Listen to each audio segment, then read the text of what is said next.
Roy Campos. Hola, Raimundo. De Consulta Mitowski, ¿cómo estás? Bien, Roy? gracias, bien. Jorge, buen día y Laredo. Jorge, muy buenos días. Y Paco Abundis. ¿Cómo estás, Ray? Declarado de Parametría, muy buenos días. Buenos días. Rafael Cardona, por favor, saluda. No, ya nosotros ya, como lo único que hacemos es que nos cambiamos de...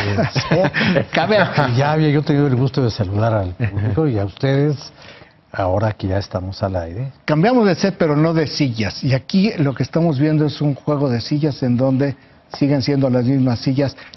En términos de opinión pública, ¿cómo se puede interpretar esta salida a la, perdón por la redundancia, la opinión pública de Lorenzo Córdoba, ahí junto con 5 de los consejeros, no los 8 de los consejeros, y un consejero ahí ausente que hubiera sido muy importante que saliera es Roberto Ruiz Saldaña, que fue el único de los 8 que votó en contra de esta resolución que impuso la multa a Morena. Roy.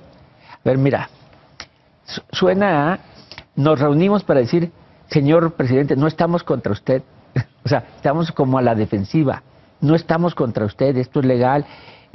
La necesidad de hacer un evento solo porque López Obrador les dijo es una vil venganza. O sea, la palabra vil venganza es salimos todos y damos un evento especial, no para decir qué estamos haciendo en el INE, no, para contestarle a López Obrador. Es decir, ellos también se meten a este pleito político. Ahora, no ha acabado, pues el tribunal falta que actúe. Y a ver, ¿qué pasa? ¿Qué van a decir ellos cuando si el tribunal les da palo como ha hecho en otras? O sea, van a hacer otro evento para decir, señor, bueno, respetamos lo que usted diga. Ya dijo Lorenzo, vamos a ser respetuosos de lo que diga el tribunal. Que no les queda otra. No, es que al tribunal no se le respeta, se le obedece. Como si hubiera alternativa. Como si hubiera alternativa, pero se creó un primer conflicto con algo que no debería haber sido conflicto. No debería haber sido conflicto, ¿no? ¿Por qué? Porque no están acusando de robo ni de no haber ayudado a los damnificados. O sea, nadie se robó dinero, están acusando. Está en la resolución y la multa, dice, no hay forma de poder determinar que este dinero, que hubo un financiamiento ilegal. Nada. Ahora, hay una... Pero sí dice... Financiamiento alterno, que es a donde iba. Hay una frase donde Ciro Murayama, que como presidente de la Comisión de Fiscalización del INE, menciona que pues así hay un evidente financiamiento alterno, pero no dice de qué. Pero creo que el meollo de la discusión es el dinero que habían dicho que era para los damnificados no llegó. Digamos, eso fue al inicio cuando se dijo que se había retirado. Pero eso no están acusando. Pero no lo dice. No, pero esa era la discusión y era porque salen político. Después. El efecto político, pero no lo dice. Efectivamente. No, es que el tema no es legal. Tampoco la respuesta de López Obrador era legal. Era una respuesta política de decir, ese dinero sí fue para ayudar a los damnificados y por eso sacaron las cajas, están los testimonios. Creo que esa era la parte de la discusión y lo que está tratando de hacer el INE irse a la parte jurídica, pero evidentemente que López Obrador no estaba respondiendo a la parte jurídica. Ahora, me parece que sí hay un manejo un poco desasiado por parte del Instituto Nacional Electoral en este sentido.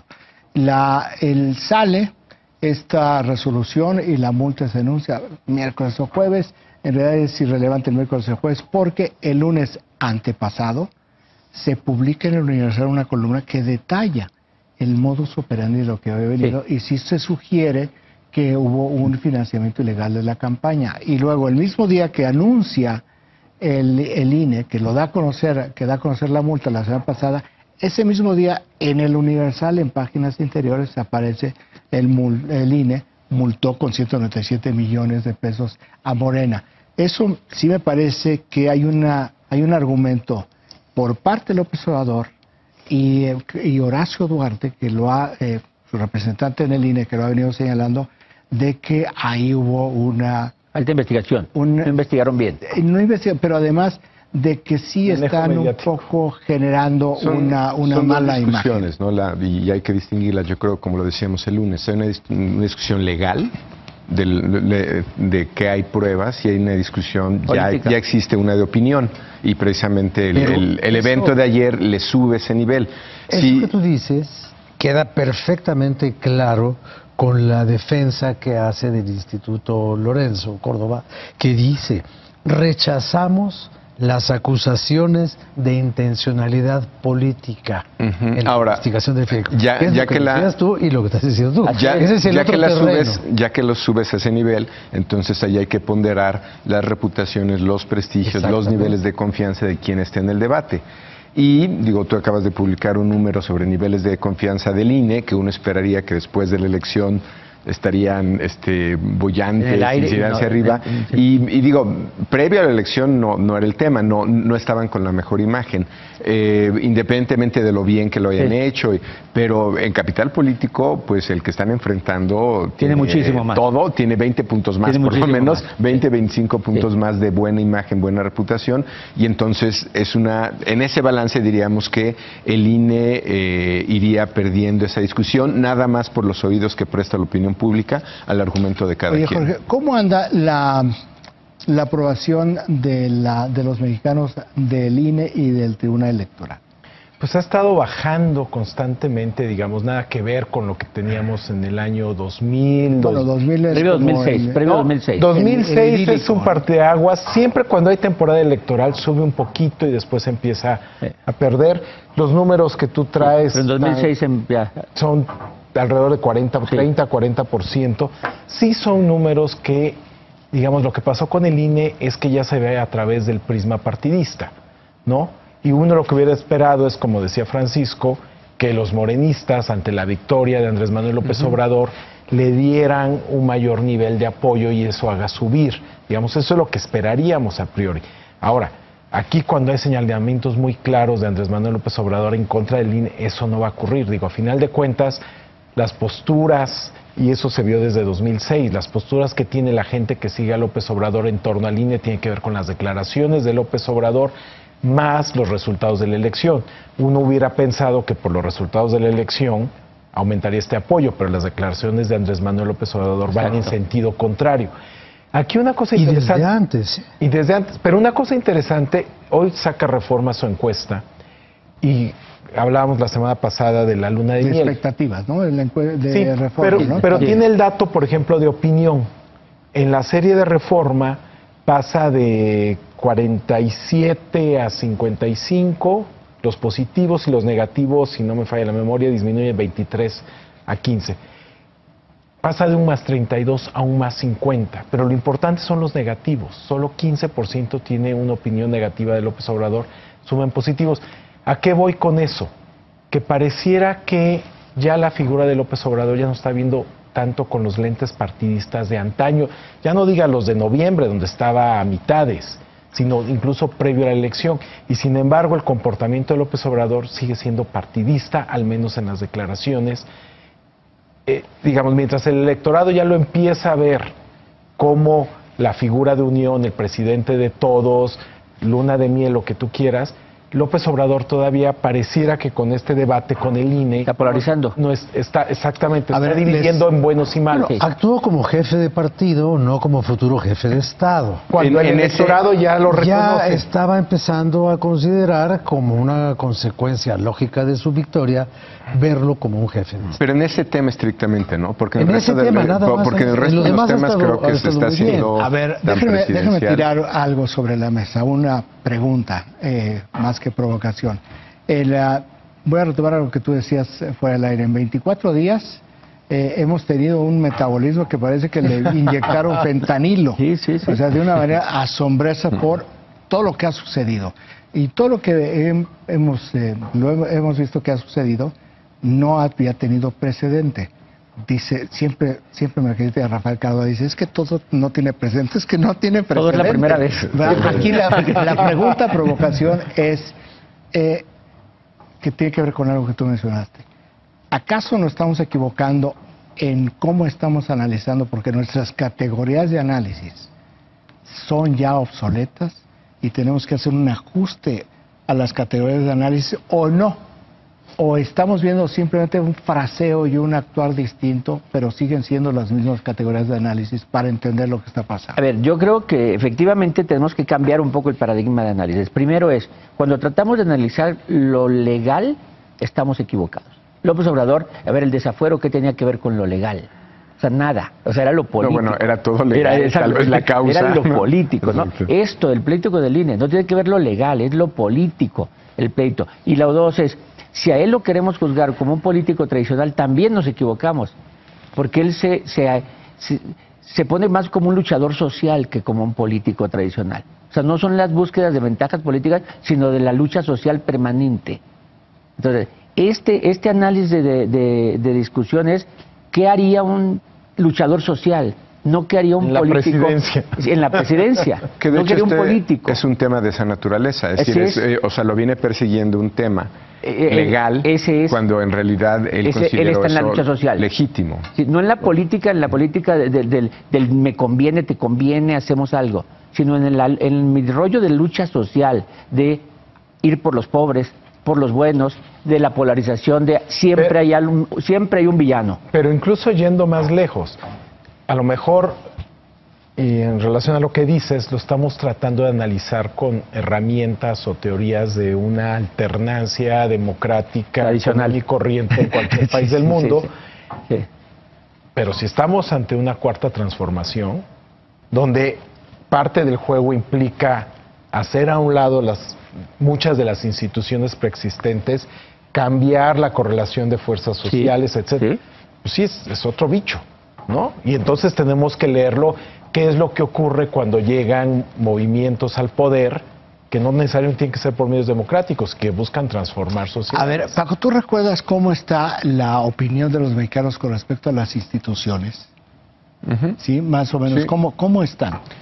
En general las tenemos a la baja, en particular los medios de comunicación, por ejemplo, ¿no? Es decir, cada vez tienen menos credibilidad, cada vez son más cuestionados. En eso el tema de redes sociales ha impactado mucho. Y hay otro tema aquí, me parece a mí importante, es con qué niveles de aprobación llegó al presidente esta elección. Que eso también creo que le da, en contraste al nuevo presidente. A ver, medios de comunicación están a la baja.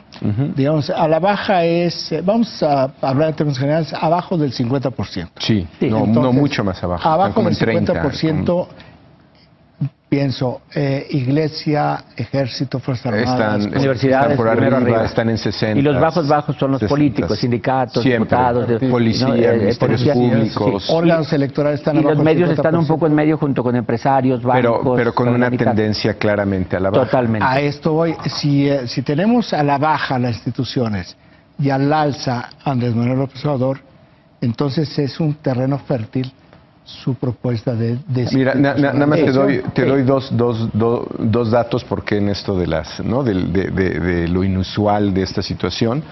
En la elección de Fox, en el 3, él llegó con 51 de aprobación y en el 6 con 62. Calderón con 68 en el 9 y 61 en el 12. Peña Nieto con aprobación de 42 y desaprobación de 52. Y en este 1 de julio, 71 de desaprobación contra 24 de aprobación. Es decir, en esta imagen a la que se refiere Jorge, ¿no? Que esa es imagen, no aprobación, formalmente no es presidente, pero si la convirtieras en eso, que me llamó la atención que no tuvieras ese número en tu entrega, no sé si lo mediste, pero que yo estimo que debe estar sobre 65 o más. Esto de las aprobaciones y la aprobación como una consecuencia natural de la victoria, si no tienes aprobación, no ganas. Y eso es obvio que llegas con un índice de aprobación similar a tu índice de votación. Muy bien. Y luego te empiezan a pasar cosas horribles en el ejercicio del poder y terminas siempre más abajo de como empezaste. O más arriba. En la Ciudad de México terminó más arriba. Bueno, en este caso, si tomamos el antecedente de cómo se mantuvo y hasta subió en el ejercicio de la administración de la ciudad, por esta actitud de permanecer siempre en movimiento. O sea, aunque esto suene como una herejía, y no es una herejía, ni quiero ser irónico, pero Andrés Manuel se podría convertir en un revolucionario institucional, hacer de su propia revolución o de su propia movilidad permanente su institución propia, ¿no? Ahora, cuando Salvador Allende ganó las elecciones, el mundo entero dijo, es la primera vez que una izquierda militante toma el poder por la vía electoral. ¿Qué dirían ahora los que analizaban así, al estilo de Debré y todos aquellos teóricos europeos? ¿Qué dirían de esta elección en donde un movimiento, ni siquiera un partido, un movimiento político-social se hace de un poder total? ¿Qué dirían? Porque no han dicho, yo no he leído nada en el extranjero así. Ahora, así como lo planteas, tampoco es la primera vez en el mundo. O sea, digamos que Lula en Brasil también hizo eso. O sea, fue un movimiento y llegó a tener el poder total, el PT, con alianza si quieres, pero llegó a tener el poder total en Brasil también.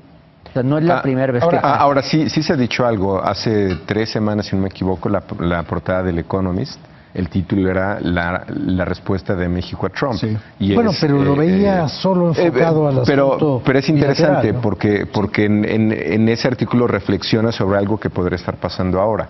El tipo de cosas que respeta Trump con este liderazgo que está teniendo y con estos números que ganó. Bueno, de hecho, digo, sin estirar la analogía, Trump habla de drain the swamp, ¿no? Vamos a limpiar el pantano, y López Obrador habla de la mafia en el poder. Digo, realmente no hay gran distancia. Sí. Pero en el tema de instituciones creo que hay 2 puntos relevantes. Uno es lo que se llama aprobación genérica, que es decir, que se mueven todas por igual. Y en ese sentido, la baja de aprobación de Peña, pues también jala la baja el resto de las instituciones. Sí. Y no creo que López Obrador vaya a ser distinto a eso. Que por eso sorprendía esta disociación entre el INE y López Obrador, pero todavía no llega al poder. Pero no tan directo. No, pero entonces vamos a ver qué tanto es. Pero a mí lo que me preocupa más es que creo que sí es la última oportunidad que tiene la actual clase política para recuperar la confianza ciudadana. O sea, ya es muy claro el rechazo hacia el PAN, hacia el PRI, hacia el sistema de partidos existente. Morena es el único que se salva. Descrédito del resto de las instituciones.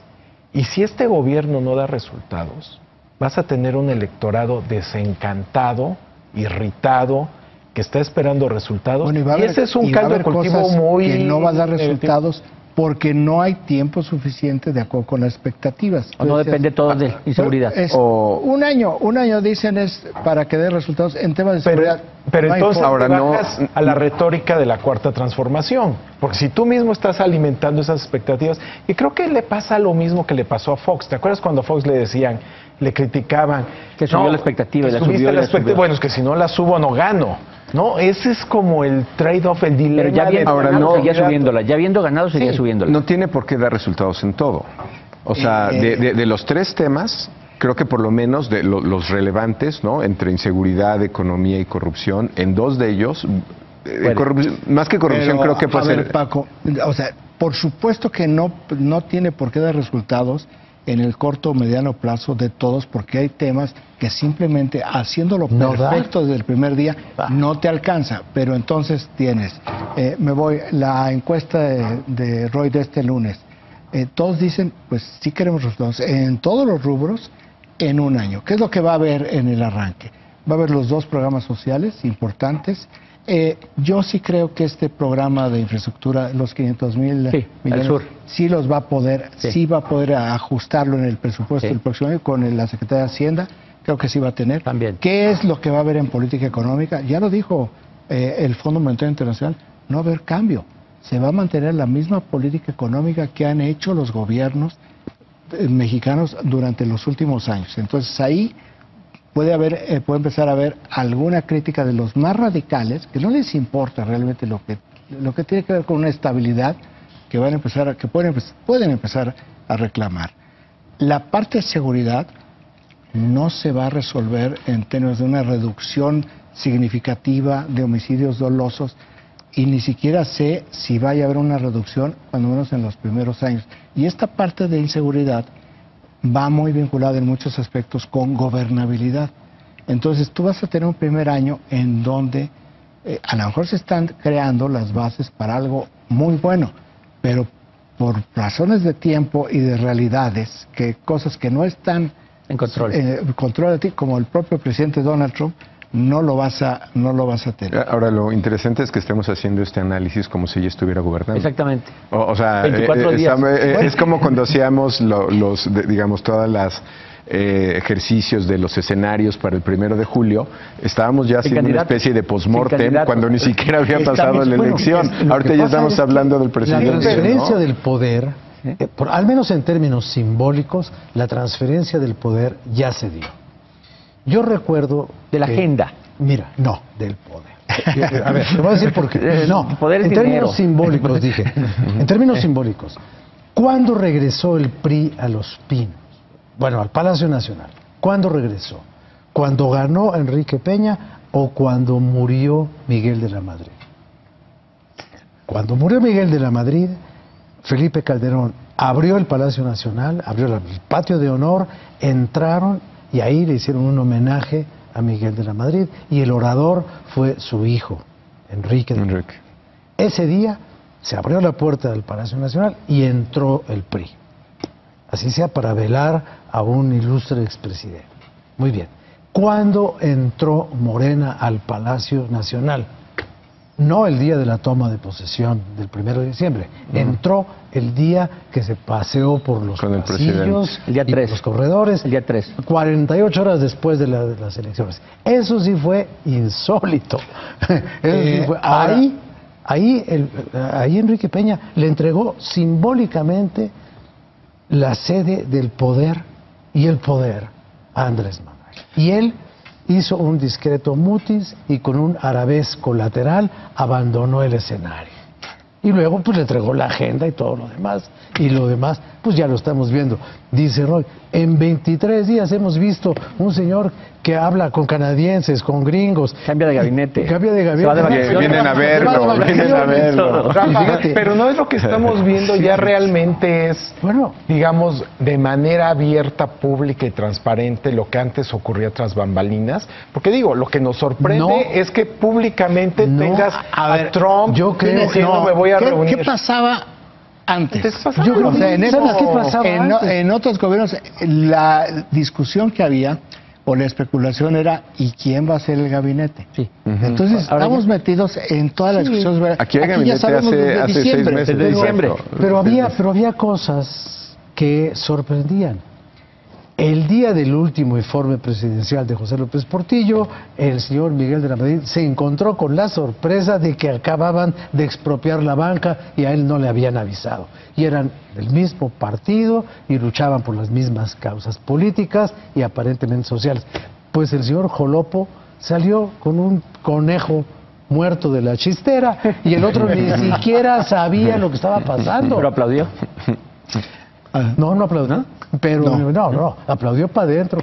No sé. No, perdón, pero eso fue verdaderamente catastrófico. Para empezar, hay como mucho más desacuerdo, creo, en cualquier otra transición. Hay mucha especulación, hay mucha información que no es transparente, ¿no? Y se dan otros arreglos, pero ciertamente son 6 meses que sirven para hacer lo que aquí ya se hizo en los 6 pasados, en esos 24 días, ¿no? Son las 7:54. Vamos a ir a un corte y regresamos a concluir.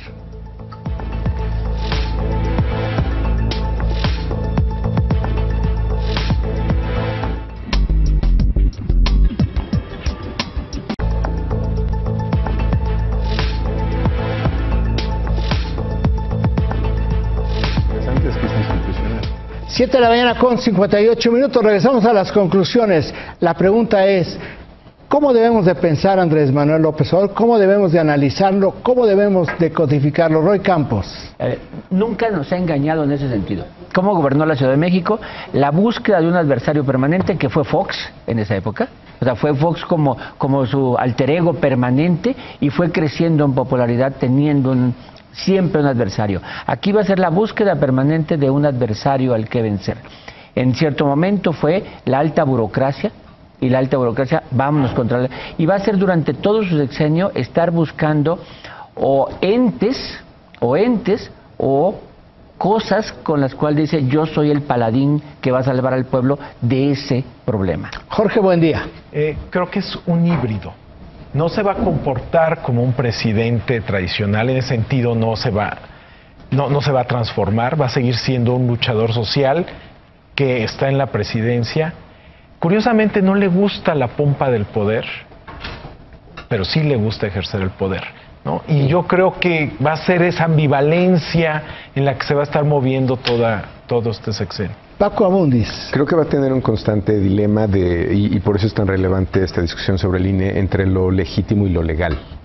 Es decir, él mismo dice no ir a esta reunión en Puerto Vallarta porque todavía no tiene la constancia de mayoría. Eso es legal. Eso es comportarte respecto a las instituciones y el resto que dice que puede hacer es lo que está haciendo en su margen. Pero va a estar siempre buscando, no sé si una persona o una causa. Es decir, es un contraste, y eso es lo que lo va a hacer, o por lo menos el debate que tienen ahora es una búsqueda de legitimidad, de lo que hicimos fue legítimo. No van a ser claroscuros, va a ser un híbrido. Aquí lo esperamos mañana. Bueno, Rafael Cardona, me despido por supuesto también de ti, de Roy Campos, de Paco Abundis, de Jorge Buendía. Los vemos, no el próximo miércoles, en 15 días. Nosotros lo esperamos mañana aquí a las 7 de la mañana en Foro TV de una manera estrictamente personal.